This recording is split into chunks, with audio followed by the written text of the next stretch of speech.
contracts and all these kind of things. We're looking at a budget this year of 51,000. I'm a little concerned. Is that aspirational or is that realistic? Well, the answer is most of those, and it's going to go above 79, by the way, by the end of the year. Most of those are leaks and damages caused by faulty roofing. Okay. So when we put the new roofs on, we anticipate less. And when we start putting money into the reserve, we anticipate that you're going to have some funds available if you need a deck repair or some stucco work. There'll be some money in the reserve. Okay, and so to also clarify that part, when we look at the reserve monies, generally those are like replacement or major, a major new roof, a resurfacing of a pool.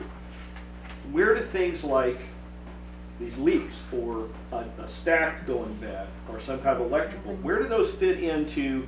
Do they come out of reserve funds or do they come out of our regular maintenance fund? They've been coming out of your regular maintenance fund because you haven't had any reserves. So now we're going to start putting some reserves in there. If there's enough in there when it happens again, we'll pay it out of reserves. If there's not enough in there, let's say something happens in March, and you haven't, you're only putting 49 in that category. So by March, what's 49 divided by 12, right? So if you don't have enough in there for that project, then yeah, it would have to come out of the operating, and you might go over a little bit, but hopefully by the end of the year, we can maybe reclass it to reserves. We're going to try not to have to do that. 50,000 is fairly aggressive considering we're putting another 50 into reserves during the year. Yeah, and I have a question. On cluster 2? No. Okay, then it But has a to wait. It has to wait. comment you made, but a comment you made. What's that? The comment was, we're not asking you if you want to put in fully funded reserves. That's right. That's What right. gives you as a management company the choice to decide that? Well, the management company didn't decide it. I say we because I speak for the board, so I sit up here and say we. I don't make any of these decisions. I would give the board advice on it, and my advice would certainly be not to ask the owners to partially fund or not fund the reserves, ever. That would never be my advice. Maybe our company would have advised that back during the recession, that's possible, but in general, no, we want to see you fully funded. It helps with your sales of your units, it helps with your advertising, it helps with your funding. Cluster 2 is looking at the second year in a row of a giant special assessment to supplement their operating budget to pay for repairs that occurred during the year because they had no funding in their reserves. Right, and had we not done the special assessment last year, it'd be over $3,000 this year, I'm assuming, right? Yeah. Paying off, yeah. Yep.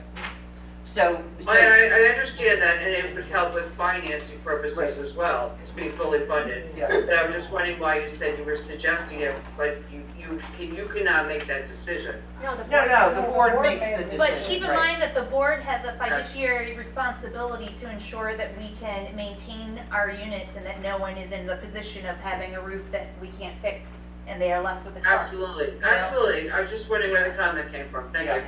Yeah, and the board has a fiduciary duty to pass a fully funded budget every single year. They, at that point, can then ask the owners to waive fully funding and go to partial. I'm not recommending that, and the board's not chosen to do that at this time. Okay, thank you. Thank you, Liz. Another question too? Yep, go ahead. On the loan amount, even though the budget says 10,007 for 2024, we paid 21,000 based on the financials. Based on the financials? Whatever money was left in there, we paid. It might have been your fees. I'll have to look into that category to see what it actually was. It's double the amount of what's in the budget. Yeah, it might have been loan fees and whatnot, and they weren't put into the budget last year, but I'll look and see what it was. But yeah, it's paid off, you won't need any of that for this year. All right, let's move on to cluster 3. Anybody else from cluster 2 before we move on to cluster 3? Paid off and unfinished. What's that? Yeah. Yeah, oh yeah, the Greenwood. It's, again, it's part of the reason why we are not going to be inviting those vendors back on property. So, it's, I just have a quick question. So I'm in unit, cluster 2, but I have a quick question, and this might be related to all clusters. Okay. I'm not sure how the insurance works, but like, normally would they not cover damages related to like, weather, or, I'm talking about the roof? Yes, I can absolutely. answer this. Go ahead. We have a hurricane deductible of 5% of the value of the building. So in cluster 2, for instance, and I put this in the newsletter, last page, all kinds of great info, you are looking at $140,000 per building as your deductible. And you Just don't to have replace $140,000 worth of roof damage.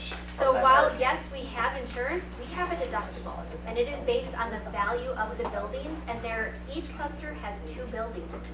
So those deductibles are ranging anywhere, I believe, from $81,000 to $140,000, just depending on the value of your actual building.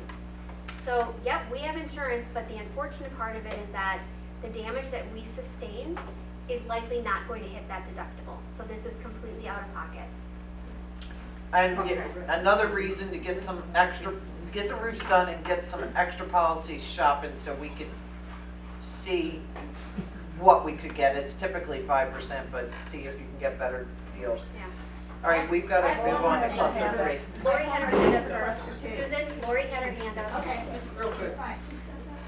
These vendors that have repaired roofs and stuff like this in the past and are not giving us a warranty on that work? Or are we not pursuing them? They're only supplying the standard 1-year warranty on the work they did, not on your roof unless you got a new roof. On that piece that they repaired is all they're gonna warranty.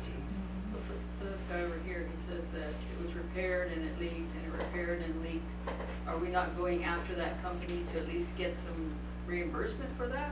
We'd have to look into Austin specific, but I'll tell you what's gonna happen. They're gonna come back and say, well, previously it leaked over here, and we repaired right here, and now it's leaking over here. That's not part of our Because work. we're paying an attorney to help us. Labor is 1 year or 2 years. but You it's- cannot continue to interrupt. You have to wait until we open the floor to the Zoom. There are people in the room speaking that you are not hearing clearly, Sandy. I'm sorry, go ahead. Are we not utilizing the attorney that we're paying to do any of this stuff, or threatening letters? I mean, there's a lot of things that can help us. Oh, you mean to get into like a legal, we have not, and Reimbursement. again, you don't have the funds for it. We couldn't if we wanted to. But when there's issues like that, we do reach out. Fiona has one going on with hers that we're reaching out to. So, yeah, we do try to reach out and take care of that. All right. I have one more thing. Okay. This is for- Questions on the cluster 2 budget, please, we have to keep moving. Well, it's dollars, it's money, it's budget, I don't know. When we're contracting, for instance, the work that's been done in our cluster, when I've talked to some of the other directors, when they're contracting out, they contract out and, because the contract of the work that we've had done is unfinished.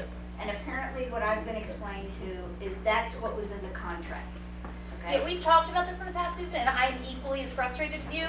Like, you could sing the deck as an example. It was before my time. I know, but it's the other work too. I know. We have to Yeah. stick to. Which is the why bill Laura was work. gotta saying keep that moving we on are budget. not, Okay. they are not gonna cut Well, that check it until is- someone has verified. It is to do with Yeah. the budget, because But this is historical that you're bringing up, and I understand. And no, it's recent too. So the money is, we're spending more money because we get the people to work on it, and then we have to go and pay for another company to come in and work on it, rather than just getting the one company to get the contract and finish the whole job. Okay? Cluster 3, is there anyone in the room from Cluster 3 that has any questions on the budget that was mailed out? Is there anyone online that is Cluster 3? What? Did I miss somebody? You're a cluster three, but you don't have a question? Well, that was a fast one. Wow, there you go. All right. There you go. Cluster 4, moving on. Is there anybody in the room from Cluster 4 that has questions on the Cluster 4 budget? I think most of the questions have been generic. They actually apply across the board. Okay, online, is there anyone that has questions online about Cluster 4? Yeah, it's me, Petra, Cluster 4. I own two condos Units, sure. in Cluster 4. One is a 1-bedroom and the other one is a 2-bedroom. But the HOA fee and the assessment is exactly the same for Right. both units. The cost splitting doesn't make any sense for me, because somebody who has a 3-bedroom condo pays the same share as somebody who has only 1 bedroom. So I'm pretty sure this always was the case, this kind of cost splitting, but is there any chance to request an amendment? Petra, to answer that, it is in the documents and has been since the inception of the incorporation, which I think was in the early 70s or late 60s, and it would require 100% of the cluster owners to make that amendment, because what you're talking about is amending their share of the cluster 4 common elements. So in other words, like a 3-bedroom, let's say a 3-bedroom pays 1.25%, a 2-bedroom pays 1%, and a 1-bedroom pays 0.75%. That's how it works, right? So you're talking about splitting it up that way.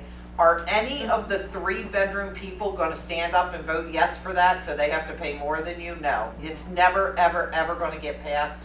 It is how it is in the documents, and that's that. They all have opportunity to use the same common elements. Yeah, they do. But I see what she's saying, like, for, like for the cluster water, a 3-bedroom, like, yeah, I get it. But yeah, no, unfortunately, that's, not even something that would ever happen, it would never pass. Any comment on that? Yeah, go ahead, Liz. Are you in cluster 4? No, I'm in cluster 5. Okay, but then no, can you yes. wait until we get to your budget and do it, please? Absolutely. Thank Yes. you, Liz. Okay. Janet, this is Dawn. I just wanted to mention too, because I know this has been brought up before. Also, you have to look at individuals owners who may have a 2-bedroom, but there's 2 people that are living there. You have a 1-bedroom, you have 2 people that are living there. You may have somebody who lives there 9 months out of the year, or someone who lives there 12 months out of the year, or is only there as a snowbird. So how do you actually allocate the resources properly based on bedrooms? So just another side thought, that's all. Yeah, and it's required by Florida statute for a developer to do the, file those articles of incorporation and then the bylaws. It absolutely has to be in there what the shares are. And once they do that and start selling units at that, it's an act of God.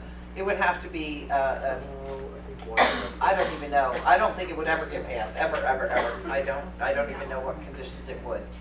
All right, we're moving on. Are we to cluster 5? Is there anyone here at 5 that has questions? Back there. Back there? Do I need to go back here? Is there anybody online in cluster 5 that has questions about the cluster 5 budget? Liz, yeah? Yes, I do. Okay. Okay. I realize that the way the condominium documents were set up, that every unit owner has the same share in their fees, whether they're a 1-bedroom or a 3-bedroom. Great. And who's paying what share of what water and whatever, it'll have to be a change of the entire condominium documents. I understand that completely. Doesn't seem fair, but it is what it is. I'm concerned more, I'm worrying about how we're paying for, the repairs on, like, we seem to have really good reserves in our cluster 5 as opposed to some of the other clusters. But we also have some repairs that need to be done. we have any idea whatsoever, where we'll know what the, insurance assessment's gonna be, or the roof assessment's gonna be? Because I need to kind of figure this in my budget, because the values are going down, and I don't know whether I wanna keep it or sell it. Well, I can give you an idea, without repairing anything else on the grounds, as far as hurricane goes, just for roofs alone, we've already spent $133,000 across the board. And that's not any of the interior repairs or the sidewalls or whatever, so yes, and the fence is all down all around. So again, we don't have those figures, and to sit here and try and guess would be just, yeah, horrible. As far as the roofs go, we're gonna talk about that in a little bit. We might have some idea as to what that loan looks like. But remember, when you do a loan for roofs, well, or when you do a roof, right, they're giving you an estimate on what they see and what they're replacing. But then when you start taking them off, and there's plywood underneath that's rotten and has to be replaced, or trusses that are rotten and have to be replaced, that all is additional cost. So again, don't have a static figure there, plus we only have one bid, we're not even sure, you know, we're waiting on 8 others.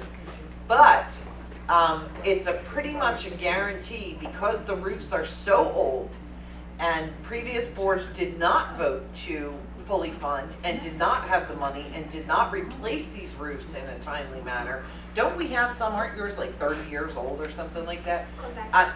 They're ridiculously old, and so we already know they're gonna have a ton of plywood, truss damage that's gonna have to be replaced. So to answer your question, no, we don't have either No, of those figures. I realize nobody has an answer. I just don't know how it works with taking a loan and how you assess that over the course of time. Well, we're going to look at a figures tonight if we get there. We're already 2 hours in here. Yeah. We're gonna try and take a look at some figures and decide on how much of a loan, putting in some plywood and whatnot, that the board, I can maybe get the process started, while we wait for these figures to come in, and then once the board decides on a final proposal that they're gonna accept, we can go ahead, once we have that final number, and say, we're taking a loan out for this much, for, maybe it's a 6-year loan. How does that play? And it will be different, because maybe cluster 2 needs every roof replaced, but cluster 1 only needs some roofs replaced. So it'll be different amounts for each cluster. But we can't answer really, Liz, I mean, we've already, I can't give you any better information than that. We're just waiting on research right now. Yeah, I'm just wondering if the special assessments are gonna say, hey, it's gonna be this much for like this year, and then it's gonna go on for like 2 years, and your special assessments are gonna happen over a standard course of time, or, hey, it's gonna be due within 1 year. No, We don't know. the roof project will be over a period of several years. The board's already discussed that. We're not gonna cram that all in and drown everybody. But, Okay, the hurricane damage, we'll see. that I get will be like due within in the next, like, probably 6 to 8 months. Right. That I get, yeah. Does anyone else Okay. from 5 have questions on the 5 budget? All right, moving on, last one, 6, cluster 6, Fiona's on here. Is there anyone here? I'm at 6. Okay. Where's left? There's a 6, Edna's here, yes. All right, what do you got? They kind of answered some of my questions, but I do have a couple of questions about the roof in cluster 6. Because I was told maybe a year ago, when all the guys were on the roof, that our roof was fantastic, okay? So now I'm hearing that we got all this roof damage on cluster 6 from the hurricane, I'm sure. So is that why this price right here that I'm gonna have to come up with before Christmas, $2,258? No. I just wanna know that, I was really confused. I just want to separate them out, because again, that figure's gonna change for you, that's gonna be Thank you. different. You're talking about the special assessment on the agenda, Yeah. and we are not there yet. We're not there. Just the budget right now. Okay, the budget. Sorry. That's The okay, but pool. it's gonna be lower, I'm so but- sorry, everybody. No, The no, that's pool. okay. It's Are we gonna be gonna get, is there a budget? I've lived here 6 years. The pool, that heater is like 1 minute it works, the next minute it doesn't. And the pool guy, he is wonderful, I have to tell you. That Corey guy, that pool, if you ask me, for our cluster, is beautiful nowadays, okay? But the heater, it's not working, and we pay very big money on an HOA fee, and I would think that's included, but the heater is there, but they said the pump is not working. So, I mean, is this in our budget, or not in our budget, what's going on with Well, that? I think he was sending that proposal to Fiona or me now. Okay. And I don't know, Fiona, do you even remember, honest to God, I'm so swamped with hurricane, did we get that and I forwarded it to you, or are we still waiting for him to send it? He's changed his invoicing and he sent it, and I think he has to send it again because his invoice system wasn't working properly or something, so he's sending it again, so it is definitely in the works for the pump. The heater was turned off because the pump is not working.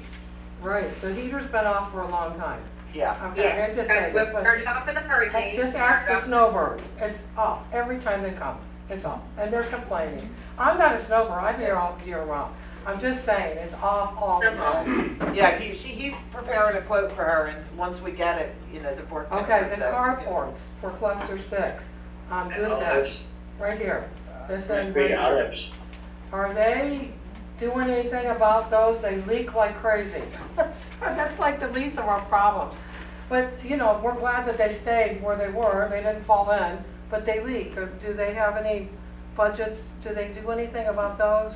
Well, you're now putting some reserve monies in there, so Okay. you'll have some reserve monies by the end of the year, but, to my knowledge, we don't have any work orders out there for leaking carports, just the damaged ones from the hurricane we're trying to get fixed Right, now. okay, I get that. Anybody else? Yeah. Anybody else? I have a question. Hank actually had his hand up first, I'm sorry. I have a question about the water sewer trash. You know, for the master, it was $90,000 for next year. And I noticed on cluster 6, that over half of that is assigned to cluster 6 at $46,000. I don't understand that. No, it's not half of it, that 90,000 is split out to 176 units. Oh, I understand that. Yeah, this But is why in did addition, this is over your half of that cluster. on the cluster 6? Well, that's what Dawn was covering earlier, that 90,000 covers clubhouse, water and sewer, the master pool, the common element irrigation, and the dumpsters, the trash. Your 46,000 covers your building unit owners' water and sewer, and your irrigation in your courtyard. And why is that over 50% of the total? It's not a total, it's an addition. It has nothing to do with No, the, over 50% of the same item for the master. No, One no, is the no. master, the other is cluster 6. It's No. a simple arithmetic. No, on your. I've had advanced mathematics, and this is No, not Hank, fun. no, Hank, listen, go back, do you have your copy of the master? Yes. I see what you're saying, I'll show you. Yeah. Okay, this master budget requires $876,313 for the year. And at the top, it's split out on the very page 1, how much each cluster pays into that master budget, part of which covers that 90,000 you're talking about. Okay. So it's split into the clusters, and then if you go to your cluster budget, it's on the first page, last item under administrative, you'll see that payment, that $124,000 that cluster 6 is paying into the master, and you're each paying equally, 176 people pay equally into that master budget, which covers that 90,000 expense. Now, aside from that, within cluster 6, you have an additional $46,000 in water sewer that pertains just to your cluster's irrigation and your cluster unit owners used in their unit of water and sewer. That's not included in the 90. That's included in the 46, the 90 covers the outside here. We should have violin music to go along with this. Did that, Because that's I'm another sorry, stuff. did that map, did that make sense? No. No, oh. It's too much to comprehend. If you want to see me after, I'll show you on the paper. Yep. Michael? Yeah, I'm just wondering why we are not using our insurance to replace our roof. It seems like they kind of got a great deal by getting $447,000 out of us and not paying anything back when we got damaged. 5% deductible. Surely our roof costs more than $116,000, I think. It's per building, keep that in mind. So, I don't remember what your cluster's breakdown is. It's something like 100, I forget. Yeah, It's 100 something. the first bid that we got is just under $1 million for all the roofs except the ones that are new in cluster 1.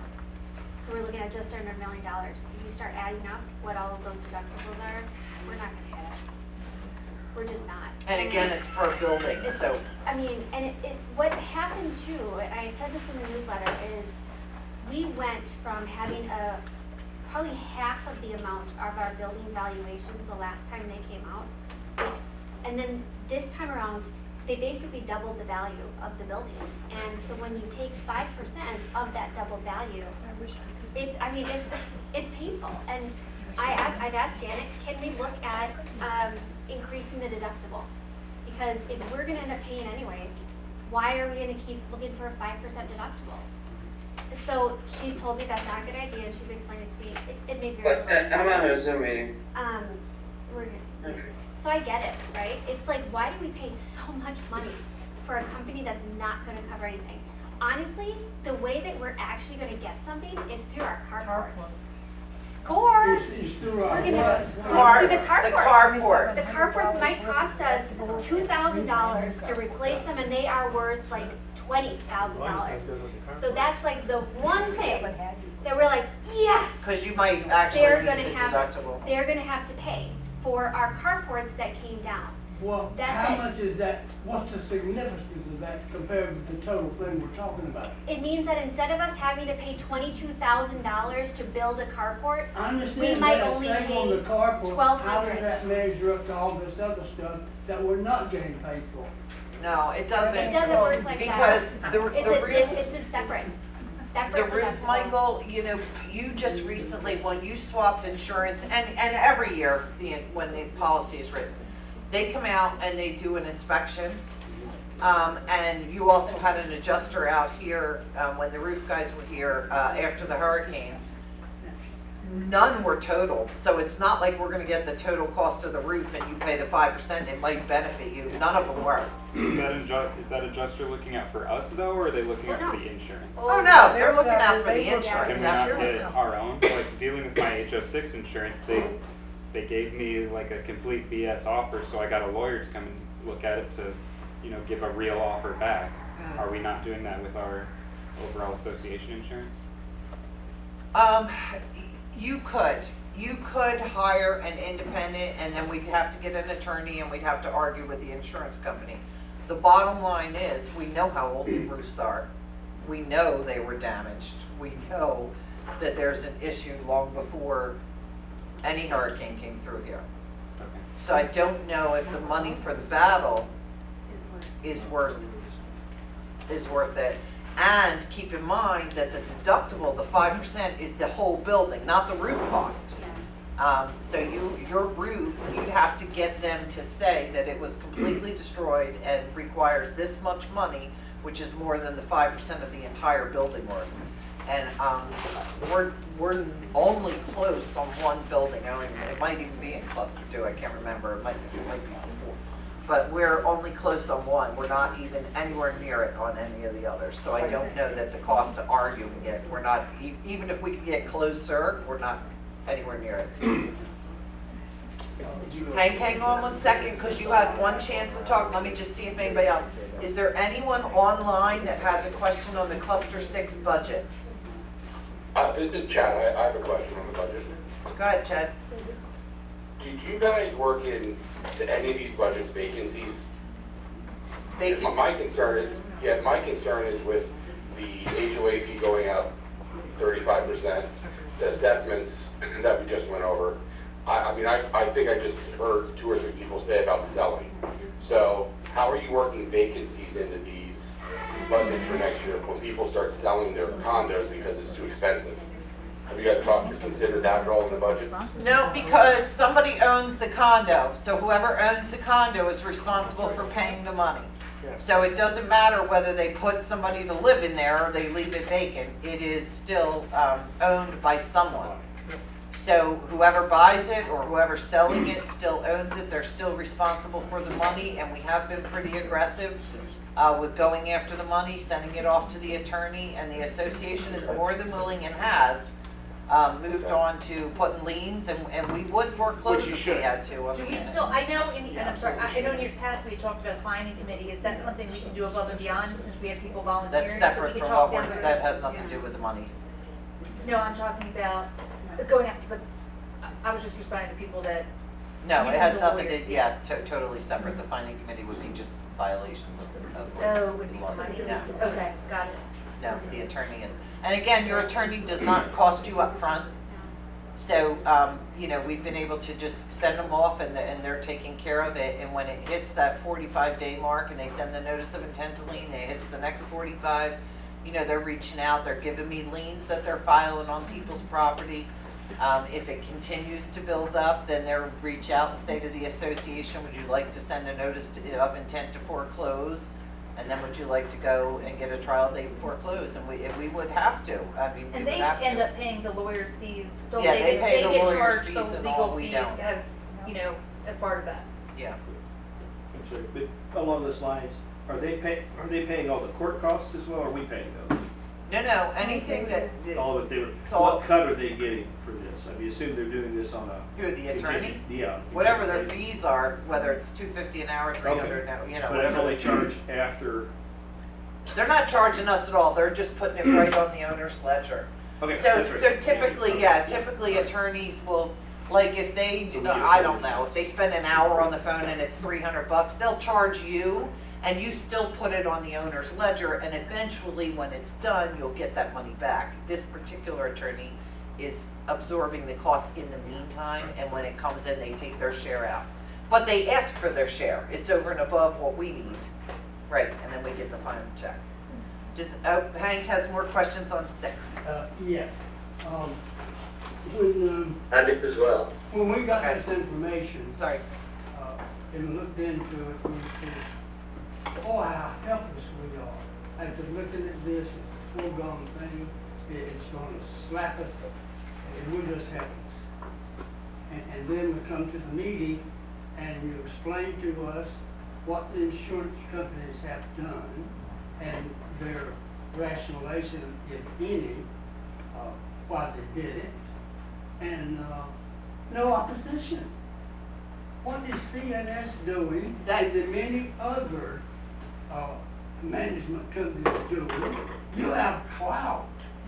No, we What don't. do you do, just tell yourself? We are, Hank, you said that last year, we are a No local one company. opposes insurance We companies. are, let me answer your question, we are a local company, but there is an entire, as a matter of fact, I just got the email today, there's an entire Florida law and administration that is trying to get things changed and get things to be addressed and address some of this, especially for those condos that are over 3 stories. This is a big issue. If you're reading all this, it's going Jimmy on. Patronus. They got He's a ahead of notice for the special, a special session to readdress some of this. And guess what? It just got canceled today or yesterday. I don't know. We just got notice it got canceled. So yes, Hank, I personally am active in CAI. I'm not on the FLA. I don't have any more time in my day. But you know, we're active in organizations and our company supports them. We always vote for the stuff that helps you out, but I'm not a politician and I don't have time to go be a politician. Well, someone in the company is. No, You have to you be. know what? You No, have to politicians be. are politicians. Vote for who will help Who's you. in business and not a politician? What's that? Who is in business and not a politician? Come on, guys. You have to. Yeah, I can't, We're not we gonna had argue this that. conversation last year. We're not politicians, always we're not insurance. gonna do it. Well, I vote and I support everything that will benefit the condominiums and the HOAs always. I would expect you as our management to look Yeah. out for us and She not is. just pass along Let what me- the insurance company has to say. Let me just say this, Yep. okay? Yep. I'm gonna defend Janet, because she was presented by her boss an increase for this community. And she went to bat, so we did not get one. You didn't get what? We did not get an increase from CNS this year because she went to bat on our behalf. I saw that. So, don't ever question what she does for us. Now, Oh, I was in the because of audience, that? no, I was in the audience last You year, were I had no insulting clue my what intelligence. she did. I had no clue. But now that I'm sitting in this chair, and I talk to her as often as I do, I have a whole different level of respect for what she does for this community. So anybody who says that she's not doing a good job for us does not know what she does. And I am gonna put my foot down on that. Because until you are on this board and doing this work, you do not get to question whether or not she has our best interests at heart. I Because see has that she fought does a with lot us. of work. I see evidence of that. So, and she's I've not a complimented politician. her on it. She is not a politician. We are subject to Florida insurance. We had one option. One. We had no choice but to take it. We signed it. I signed it on a plane to make sure that our coverage did not lapse. We didn't have a choice. We have aging infrastructure that was not maintained. Nobody wanted to pay the increases to repair roofs or replace roofs when they needed to be replaced. So that's why we're in the position we are in today. We were not maintaining our buildings. We were not funding the reserves. We were not voting for increases in our HOA dues, which is why we have seen drastic increases over the last couple of years. I understand, nobody wants to have a $200 increase in their monthly dues plus an assessment. But this is the financial position we are in because of the negligence of previous boards and this community cutting off their noses to spite their faces. And also what the insurance companies can get by with by saying we're gonna base it on value, what we do for you, and it's gonna be to our advantage. I don't know how to. Well, I will don't say know. this, they are companies that are in business. We're done. Let's move on. Yeah, I mean, You we've know, been beating this dead horse. This is all philosophical stuff. I'm done, We so, really need to move on. we have, any other questions about? I think Any we other, had Chris. yeah, Chris had a question on cluster 6 budget, I believe, right, Chris? Well, I don't really have a question about the budget. I mean, it is what it is. It seems like the past Chris, administration. I'm interrupting you only because we're taking questions on the cluster 6 budget right now. We're gonna move on, and you will have an opportunity if you have something else to bring up that's not budget related. Okay, got you. So wait, or you have a question? No, I don't have anything on the budget. Obviously, nobody likes to raise money, so I'll wait. Okay. All right, well then I need a motion from a board member to adopt all 7 budgets as presented. There's no sense in making 16 motions to go through. I'll make a motion. Oh, all of you did. Charlie, All second. right, I got Nancy, I got Charlie, all in favor? Aye. Aye. Again, Anyone budget opposed? passed. Okay. All right, All right. budget has passed. All right. Stop, we don't All have right. to do that. Now we got the special assessment. Well, first thing, special assessments, and we can talk about them all together, but we can do them separately, 2, 3, 4, and 6. 4, I'm gonna let Dawn talk about and why, but I came up with some better figures. I want to explain it, because I don't think it was explained quite clearly to everyone. So I'm gonna tell you how I got these figures. At the end of October, I took if your operating budget was in, bank account, I'm sorry, your operating bank account was in the negative. The operating bank account amount in the negative. Funds borrowed from the reserve already this year to help pay for operating items. I added those numbers together. I then figured out an estimate of how much you need each month in expenses to pay your just normal regular bills. So I added them for November and December, because again, I'm working off the October figures. Then I deducted what we're gonna bill the owners for on the 1st of November, because you're all gonna pay, right? We're gonna bill your accounts. And then on the 1st of December, we're all gonna pay. But, of that money that we're billing, we have a whole bunch of people who have prepaid. They have prepaid their money, so they're not gonna pay it again. So in other words, cluster 2, for example, let's use your figures, cluster 2. At the end of October, your bank account balance is negative $13,928. You don't even have them yet because they're still working on how to portray this mess. The funds borrowed from the reserve account so far to date are $16,667. Then you need $15,000 estimate for November, $15,000 estimate for December. You're going to bill your owners November 1st, $19,882, and you're going to bill them December 1st, $19,882. However, at the end of October, you had a bunch of people who hadn't paid their money, and you have a bunch of people, I have it here somewhere, you have a bunch of people who prepaid, so they're not going to pay again in that billing amount. It is, let's see, 2. At the end of October, you had 21,000, no wait, I'm lying, I'm totally lying. You had 7,847 prepaid money, so you have to add that back in, because I just took it out with the